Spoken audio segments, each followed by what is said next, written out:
Comment a-t-on découvert ce qu'on appelle la relativité du temps? Au départ, il y a un conflit entre deux principes fondamentaux de la physique. Le premier nous dit que la vitesse de la lumière est constante, toujours égale à 300 000 km par seconde. Le deuxième principe, c'est l'additivité des vitesses.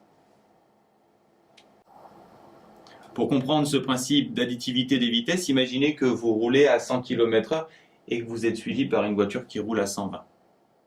Si vous regardez dans votre rétroviseur, c'est-à-dire depuis le référentiel de votre voiture, vous avez l'impression que l'autre voiture vous suit à 20 km/h.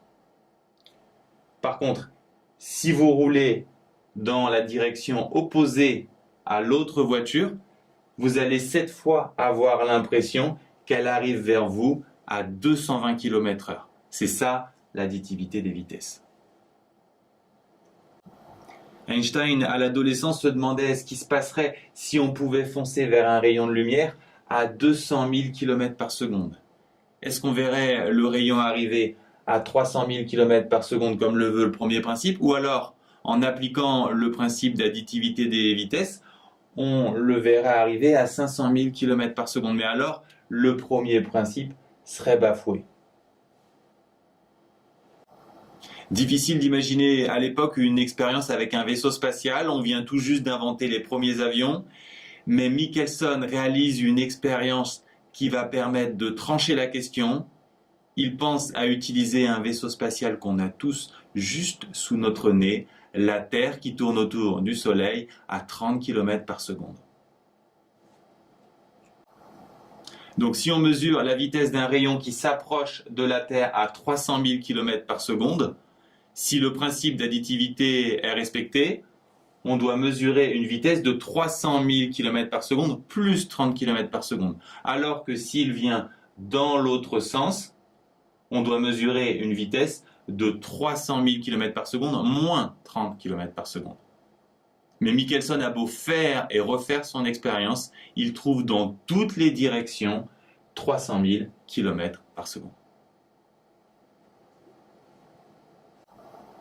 Qu'est-ce que cela veut dire? Cela signifie que vous pouvez aller à la vitesse que vous voulez. La lumière vous arrive toujours à 300 000 km par seconde. Elle vous suit toujours à 300 000 km par seconde. On n'échappe pas à la lumière de la même façon qu'on n'échappe pas au temps. À l'époque, tous les savants sont au courant de cette découverte, mais personne ne la comprend. Après 10 ans de recherche, un physicien hollandais, Lorentz, invente des formules qui permettent de prendre en compte ce phénomène. Nous les expliquerons dans la prochaine vidéo, mais pour lui, ces formules mathématiques n'ont pas de signification physique. C'est un illustre inconnu de 26 ans qui va vraiment comprendre l'importance de ce phénomène. Pour lui, le fait que la vitesse de la lumière soit constante partout, c'est-à-dire dans tous les référentiels galiléens, doit être pris comme un postulat, comme un principe de base à partir duquel on doit tout reconstruire. Aujourd'hui, tout le monde a entendu parler de la relativité d'Einstein. C'est une théorie très abstraite. En terminale, on se contentera d'étudier une des transformations de Lorentz qu'on démontrera rapidement, puis on en verra deux applications, les muons et le GPS.